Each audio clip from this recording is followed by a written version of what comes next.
Bonjour à tous et à toutes. Aujourd'hui, nous allons voir comment on peut ajouter un champ dans une table avec le code SQL. Ici, dans localhost, nous allons voir les bases de données qui sont disponibles. Donc, on a déjà créé. Ici, nous avons une base de données inscription avec une table créée bac 4. Nous allons voir les champs qui sont déjà là. Nous avons le champ matricule, nous avons le champ nom et le champ prénom. Par exemple, ici, nous allons ajouter le champ classe. Ici, nous allons dans SQL. Donc, nous sommes dans la base de données inscription avec SQL. Nous allons ajouter la requête add table inscription.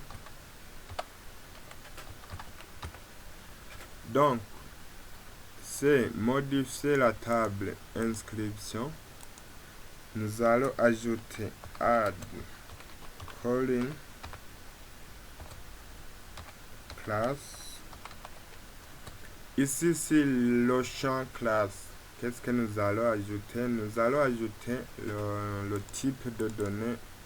Donc, le type de données que nous allons insérer dans la table, bien dans le champ. C'est classe, nous allons insérer les données de type varchar avec la longueur de données. Nous allons faire 20 avec le point virgule.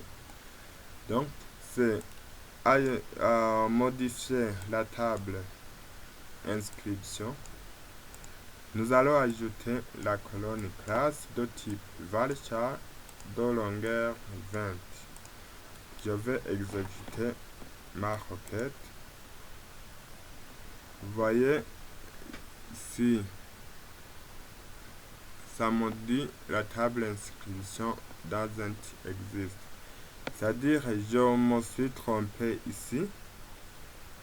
Donc, j'ai fait la inscription comme table, or c'est la base de données. Donc, ici, je devrais faire bac 4 comme la table. Donc, c'est la table bac 4 au lieu de inscription. Inscription, c'est la base de données dans laquelle nous avons créé la table bac 4. Je vais exécuter. Vous voyez, la requête a été exécutée avec succès. Si je vais dans la structure de la table, vous voyez, maintenant il y a l'autre champ classe. On peut même ajouter d'autres dans l'inscription. Je vais faire add table bac 4 add calling. Je vais ajouter par exemple département de type varchar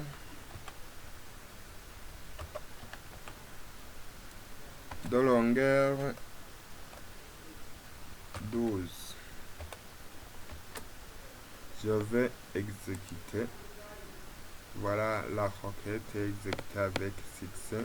Dans la structure de la table, vous voyez, il y a des champs qui sont ajoutés dans ma table. Voilà comment on peut ajouter les champs, bien ajouter les attributs dans une table en utilisant le code SQL. Merci beaucoup.